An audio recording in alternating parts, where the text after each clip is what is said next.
Welcome back to the channel. Today we are looking at r/best of Redditor updates. Story 1. Original post, February 12, 2024. My, F22, BF, 24M, has a friend, F24, who as far as I know, has never been in a relationship. Ever since their friendship started, she would give my BF a Valentine's gift every year. A few days ago, I brought my discomfort about this since I'm currently his GF and told the friend I would appreciate it if she respected my request to stop giving him Valentines.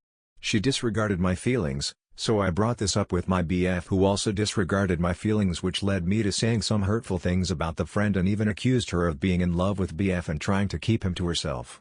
Ever since then, he's been ghosting me.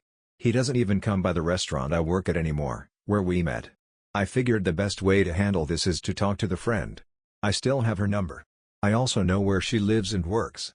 What's holding me back from talking to her is that I'm afraid that BF told her what I said about her from our argument. What would be the best way to approach her? TLDR, BF and I had an argument about his friend who I made insulting and accusatory comments about, and now he's refusing to talk to me. I wanted to make a compromise with his friend on how to get back with BF. Edit, yes, he did tell me I think we should break up, and yes, I called the friend a virgin loser. And yes, she performs this Valentine gift-giving tradition to all her friends and parents. I didn't mention these because I didn't think they were important. I just wanted to focus on making up with my BF. I guess I didn't see what I requested was a big deal. I didn't think it would get this serious. There were a lot of people that were sympathetic and agreed that I was reasonable, and I appreciate that sentiment. Although I would have appreciated it more if they gave me the advice I asked for. That's why I came here. I guess my Valentine's has become my SAD. Considering this was the factor of our breakup, I'll stop contacting him at least until Friday. Give him a few days to reconsider. Maybe the next time he sees my text, he'll realize how much he misses me. Update, February 18, 2024. Granted, I knew this was a long shot, but I decided to contact the friend. Someone suggested I show this post to my BF, but I didn't do that because I thought he would ignore it just like all my other texts and calls. Instead, I decided to show some of the replies I have gotten to show the friend that this is weird behavior between friends. I'd ask if she can just be honest for once that she may actually in fact have feelings for my BF. She replied that she would like to speak in private and invited me to her apartment. This all happened yesterday. What I thought would be a conversation about trying to understand each other instead turned into a big dunk on me. She told me the reason she's telling me this to my face instead of through a text is because since I'm acting immature about this whole thing, I'm going to talk to you like a child. She felt that even just the little things about her life that I shared with strangers and then showed their distorted judgment towards her was wrong. Pretty sure you'll share this too, but as soon as I finish what I said here and you walk out of here, I'm blocking your number and try not to think of you ever again, just like BF's name is trying to do. I then brought up some family issues she would share whenever she wants just to get sympathy. She yelled at me and said that's her life that she shares with her friends and said I'm talking about her life to strangers to get your own sympathy. She then said, unlike you, I don't judge people's value based on relationship status or if they have sex or not. BF's name is an awesome person. He deserves every good thing in his life. I thought you could be one of them. I thought you were a funny and sweet person and I liked how you made him smile. Now whenever he thinks about you, he gets upset. And by the way, you two are definitely over. And no, I'm not going to help you understand about my lack of love life. There's nothing to understand. This is my life and you're not involved in it. And you never will be. And you'll never be involved in BF's name ever again. I was trying not to cry during this berating.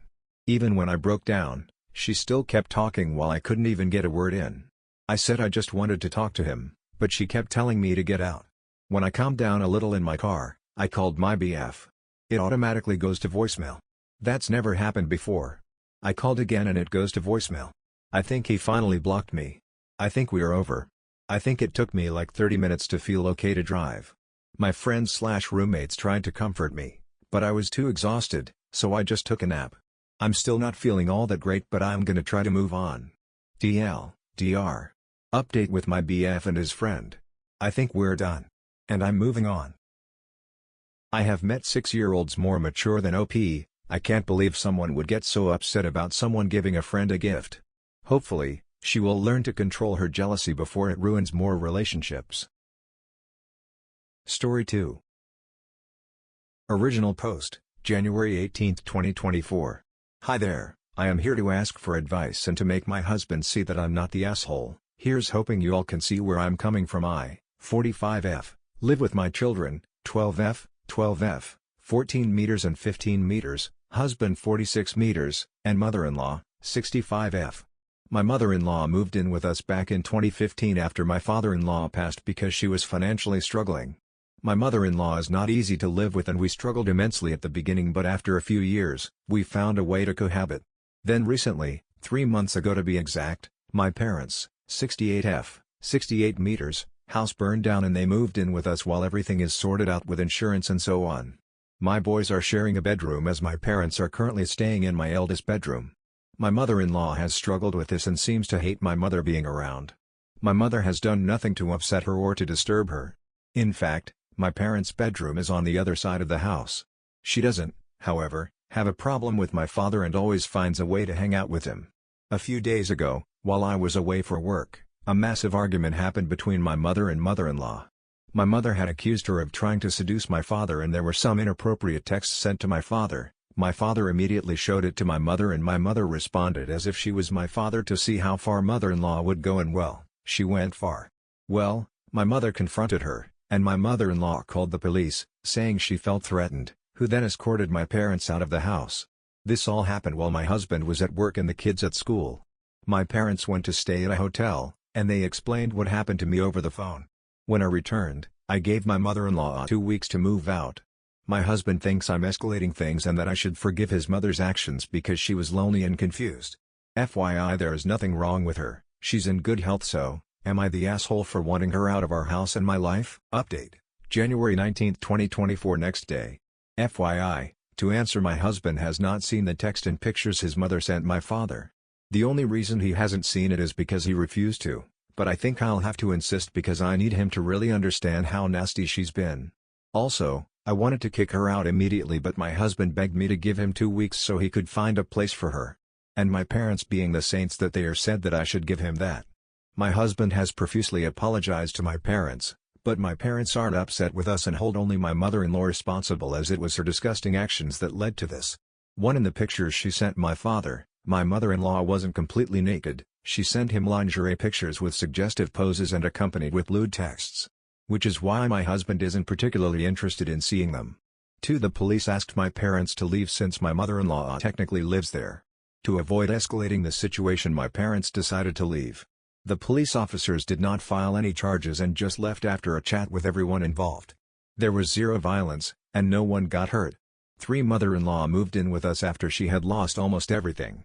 Father-in-law died after a long battle with cancer. Medical costs ate up pretty much most of their savings and she had to sell their house. This led her to spiral into a deep depression.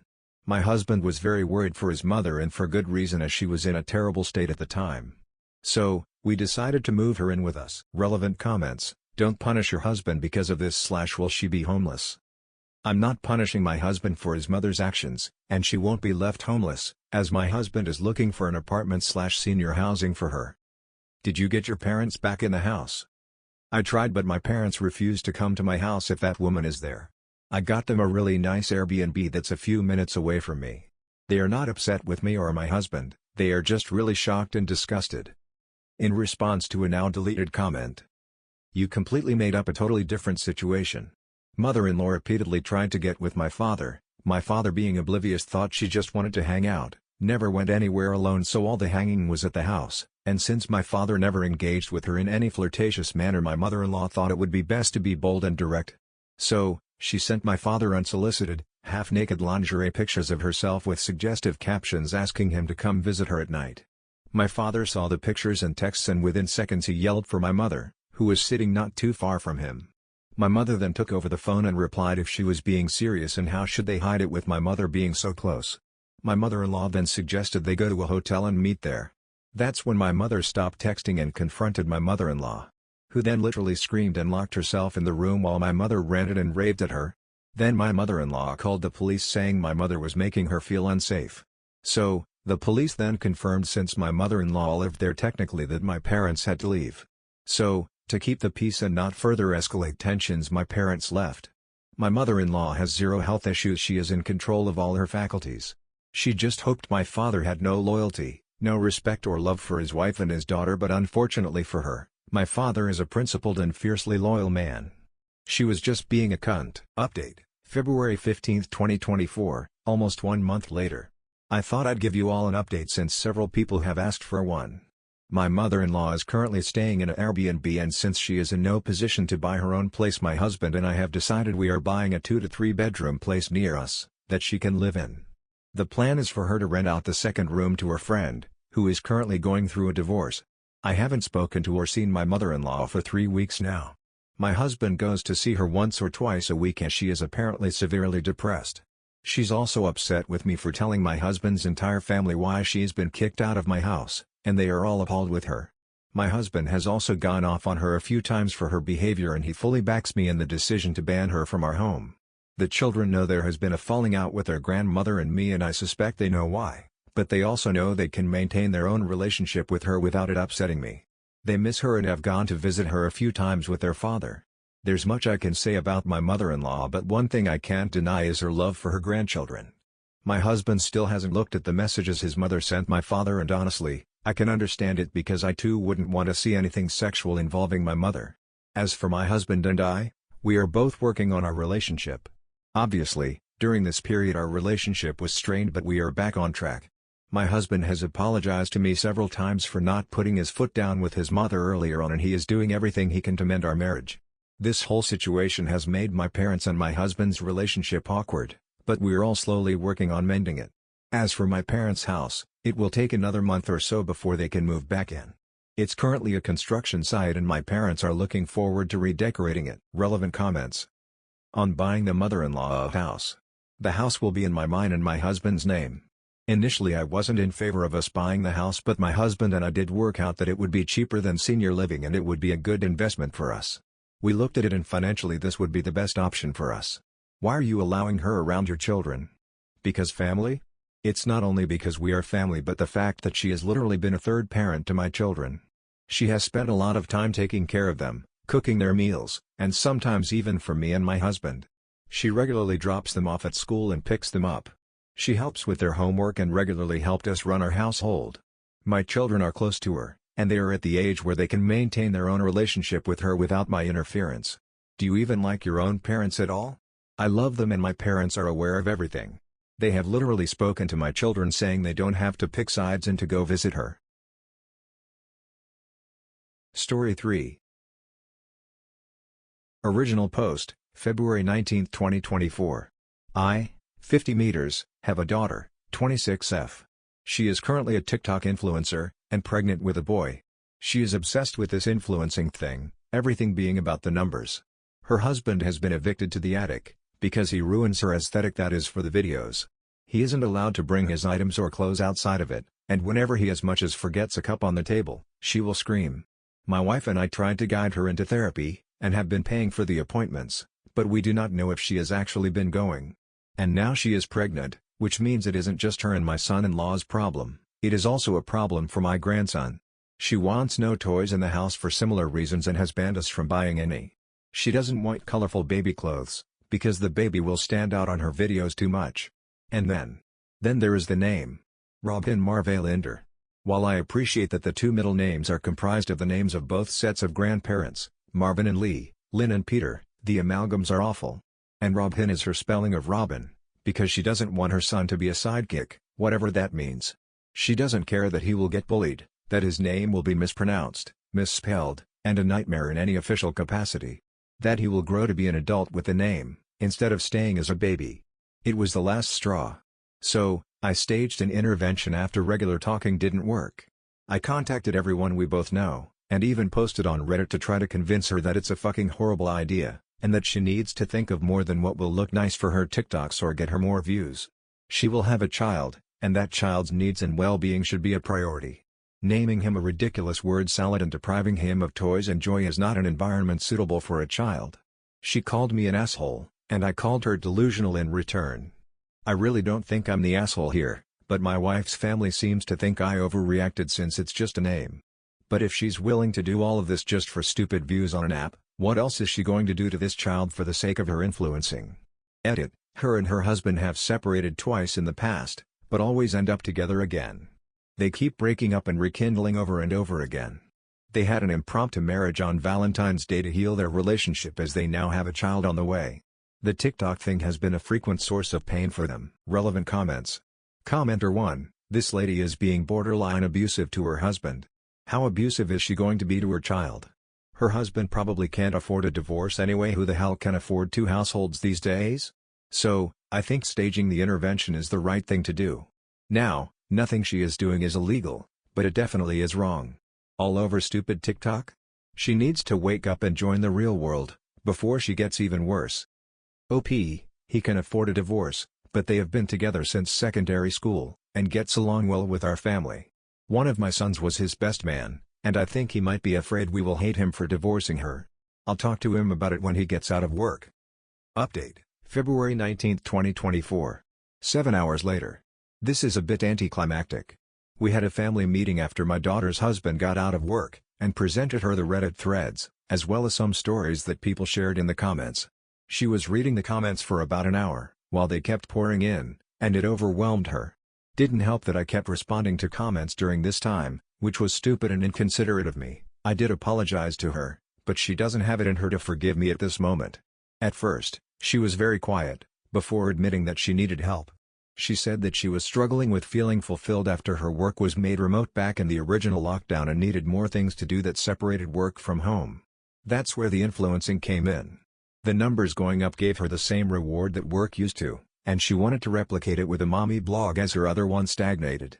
Her husband suggested that she picks up art again and offered to buy her art supplies. She agreed. Turns out that a lot of you were right, and that the names were inspired by Twilight. She wanted to honor the grandparents, which was nice, but couldn't think of any names that fit. She also wanted a bird name as the first name but didn't want a plain robin. One of my sons suggested the name Adler, as well as Arnie, Arvid, and Ari from my sister-in-law's culture. And she agreed to one of them. I'm not going to reveal the new middle names for freshly discovered privacy reasons, but some of the comments in r/tragedy gave her good ideas. My daughter seems so defeated now, but says it is because she didn't realize how much the numbers on her social media was taking her over. She agreed to delete the mommy blog at her husband's request, and she said she will limit her personal account to just the makeup and fashion content she used to do. Time will see how this goes. My sister-in-law is still apprehensive, as he's had to have been on eggshells in their home, and isn't happy about the TikTok at all with her past behavior. He says he wants this to work, which is why he married her despite everything, but that if she doesn't actually go to the therapy my wife and I paid for, he's going to look at options for leaving. He wants to say to one of the comments that he isn't a wet blanket but was just trying to keep his wife healthy for the sake of their unborn child. Some of the comments regarding how creeps use mommy blogs as material for their unsavory desires also is a wake-up call for all of us, and none of us will post photos or information relating to our family children online. My wife is taking her shopping for baby clothes sometime next week, and she managed to convince her that toys are not clutter, but necessary for kids. She reminded my daughter of her own favorite toys, and how upset she was when one of them disappeared. So, while I was an asshole, it helped my daughter a little bit. Reddit helped a lot more, and I would like to thank you for indulging me in this. Relevant comments. Commenter 1, was your son-in-law finally able to move out of the attic? He should be able to enjoy his own home like you said. Your daughter was incredibly abusive to him. Yes, forcing him to live in the attic and not enjoy his own home or she would scream at him is abuse. She Cinderella'd him. Has she apologized to him for what she did? Is she remorseful? OP, they were arguing about where his stuff should be while I was typing this update. He collects and tinkers with old electronics, and she said she doesn't want them in the main parts of the house because they're ugly and take up a lot of space. He wasn't directly evicted, but it's where he spent most of his time, because it's where his belongings were. My wife, the beautiful angel that she is, recommended that they turn the guest room into his man cave, or convert the garage as it isn't in use due to convenience. They went back home, so I am not sure if they have come to a conclusion now. Commenter 2, I'm glad to hear she's doing better. I think it's also important for her to know that bright colors and playtime with toys is very important for child development. Like everyone well-versed in child development and psychology will tell you this. I hope your wife informed her about this when talking about toys. OP, my wife is a primary school teacher, which is why she was able to get through to her daughter regarding child development. Both of us reiterated how important toys are, and that it is a mandatory part of parenting. I can't believe she didn't want her kid to have toys, I hope therapy is able to give her the help she needs because I fear even with therapy this kid is still going to have a bad childhood. A bit of a dark note to end on, but I hope you enjoyed this video, and I will see you in the next one.